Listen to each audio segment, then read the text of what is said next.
Alright, welcome guys. And if you're new to the hobby, welcome to the hobby. Today I wanted to take a look at Airfix's 1/72 scale Curtis P-40B Warhawk. Now, what I want to do with this build before we unbox this is really take a look at, more of the beginner level skills that it takes to build aircraft.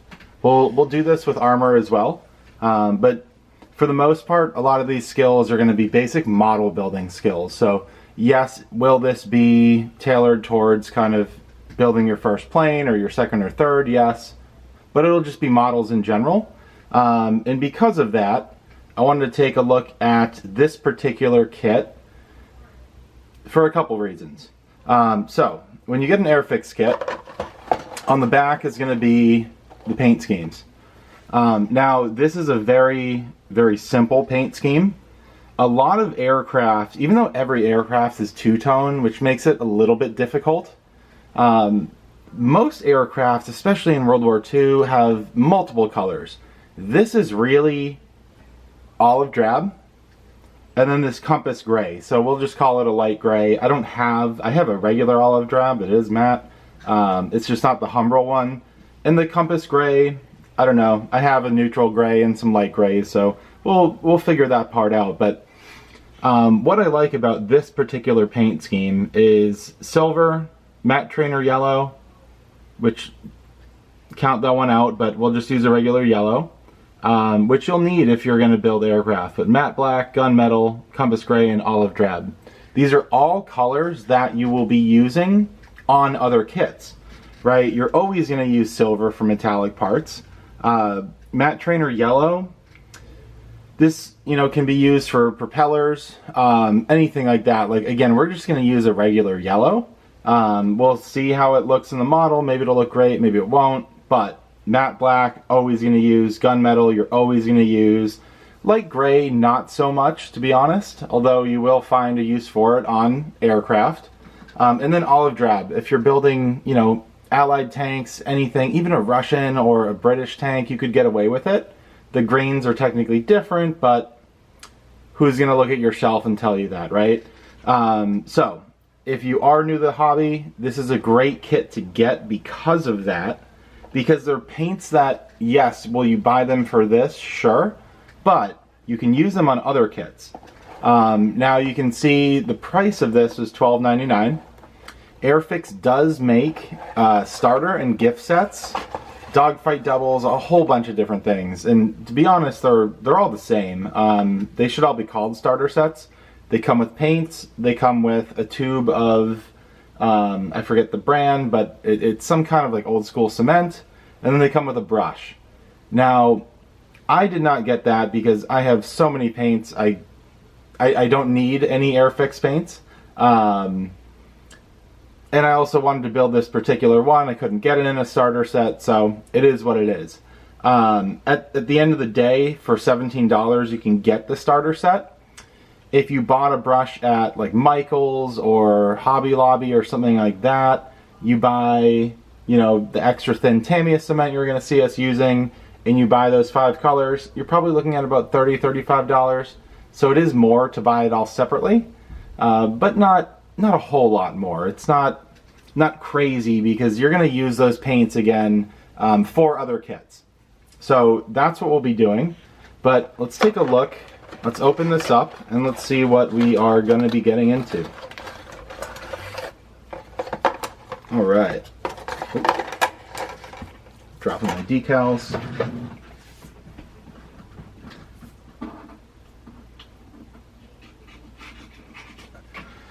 Whew. Okay, so we have our instructions. Get a little brief history of the aircraft itself. So it was a great fighter. I'll sum it up for you. It wasn't as fast as the Zero or the Messerschmitt, BF-109 that is, but was great at sustaining damage, and therefore people liked it. That's basically it. It had 6 machine guns, so it was a pretty heavy fighter. You'll see a lot of this aircraft with the shark mouth on it, but for our purposes, I skipped that because that would either be a big decal or a lot of different painting things, you know, masking and things that we had to do. If this is your first kit, definitely take a look at this section. For Airfix, and a lot of kits will do this, but this is the icon assembly instructions. So this will be, you know, don't cement together, cement, right? Symmetrical assembly, you know, do more than one, drill a hole, that sort of thing. So you can always go back and reference that. So it's nice that Airfix gives us that. Aside from that, you'll see Airfix is pretty easy when it comes to instructions. So they're saying don't cut that off, right? Little bit, takes you a second to figure it out, but we'll skip. Well, I'll show you one more thing. So you'll see like this icon here, right? If you want it to be on a stand, which this doesn't come with a stand, there's no stand in the box, you can buy it from Airfix, then you drill that hole. If not, do not drill that hole, right? If you want the landing gear up, that's the assembly to follow. If you want it down, that's the assembly to follow. So very, very basic details. Nothing really complicated there. Which, obviously, I wanted to pick a kit that would be more tailored towards beginners. So let's take a look at our 2 sprues. That's it. Not complicated, but we do have nice detail. There's some good panel lines. Like our ME410A, it's definitely shallow, and we will be brush painting this. I'm not going to airbrush this, so we're going to use a light primer again, do a very similar thing like we did last time, so that we save that detail. We have our wheels, seat, part of the cockpit and things, and then you'll see I am not going to be building a 170 or painting a 172 figure. I won't be using him. Exhaust, I think I already said wheels, and then we'll take a look at our other sprue. So this is basically everything else. The prop, the fuselage, what else do we have on here? The tail, more wheels, landing gear, things like that. So you can see it's a very, very simple kit. We do have a little bit of detail on the inside, but nothing crazy, but we don't need anything crazy, right? This is going to suit our purposes perfectly. And we're not going to weather this very heavily. I'm thinking like a 3-step weathering process. But you can see there's some nice details here that we'll be able to pick up as we're weathering. Aside from that, we're going to get some nice cartograph decals that I dropped earlier. And there's a pretty decent amount, but nothing too crazy. I think there are 2 different marking options. We have decals for the cockpit there, and then there are a lot of smaller decals here, which if you watch my videos, you'll probably skip some of those. They just get lost and they move around, and I'm not really a fan. You won't notice it anyways, but cartograph decals are very, very nice. I think a lot of people probably have different things to say about Airfix. Generally, they make a lot of beginner kind of stuff, so you won't see it a ton, but I love Airfix. I think it's kind of a nostalgic thing, maybe. But their decals are really, really good, especially when you start talking about some of those popular brands like Tamiya or Tamiya. I didn't really like the Tacom decals, so Airfix, out of all of these companies, tends to have, in my mind, some of the best decals, which is good for a plane. It's easy to hide bad decals on a tank, but not so much on a plane. And then I didn't take this out just to avoid any extra thumbprints that I'm going to put on it, but we have clear parts. Looks like for the wing, maybe? No. It's going to be side of the cockpit, and then, well, canopy, and then the main canopy there. So nothing too crazy. Now, tools that we will need for this kit. Let me just box this up very quickly. Nothing is going to be too crazy. Again, we're going to need a paintbrush. I'm just going to grab closest one to me. We're going to need modeling cement. And I wouldn't necessarily use this paintbrush, but you'll see we'll use more of a flat paintbrush. That's a weathering brush you've probably seen me use. Maybe you haven't. Next thing we're going to need, and I'll take out these bad boys here. We're going to need sprue cutters. Now, I have my own new sprue cutters. They're more expensive. If you're new to this hobby, do not buy $50 sprue cutters. Buy, you know, $4.99 sprue cutters. They're not sprue cutters, they're wire cutters, but get something like that from like a Harbor Freight, Home Depot, whatever is near you.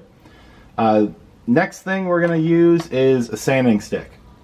Now, I'll combine the hobby knife and sanding stick because essentially you need some way of cleaning up the sprue.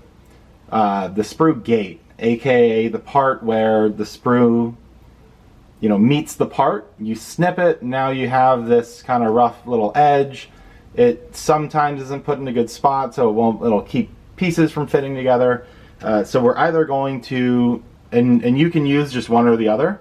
I started out with the hobby knife because you need to usually buy sanding sticks from a hobby shop. You could just get high grit sandpaper, but if you want the cool Ammo by MIG ones, like, you're gonna have to order them from somewhere.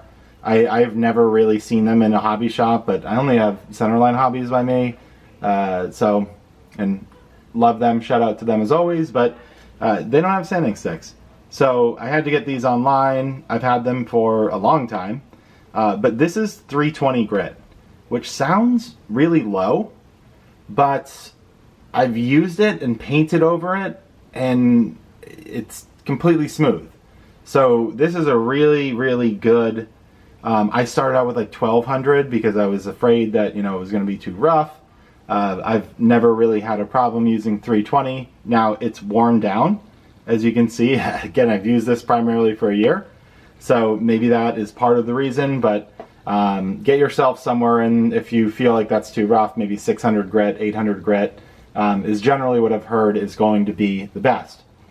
Aside from that, and you don't have to get these, but you'll want just a general pair of scissors for those decals.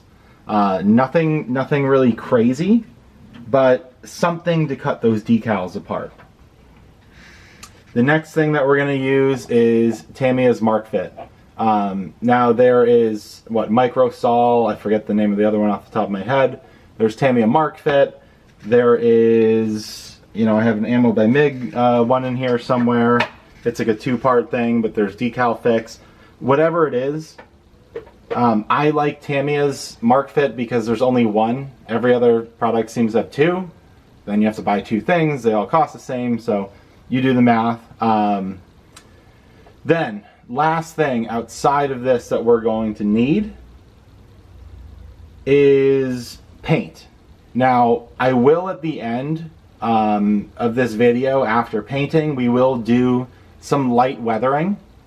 Again, nothing crazy, but I don't want to include the products that we're going to use right now. You'll see them in this video as in the build video, but I don't want to show them in the review because if you are a beginner, you probably won't be doing some weathering. You might come back a year from now and use this as a piece to try weathering. I do that all the time with tanks that I built 5 years ago, 10 years ago, whatever. Come back, you know, for your first time trying to pin wash, try it on those, right? You'll just make them look better, but better to mess up on those than the new kit that you're building. So that is our Curtis Warhawk unboxing, review, and our plans for the next video. So please stay tuned for the next video, which again will be really the beginner's guide to not only aircraft modeling, yes, it will be aircraft modeling, but just to scale model building in general. So if you guys have made it this far, I would please ask you to like and subscribe, and we'll see you on that build video. Thanks for tuning in.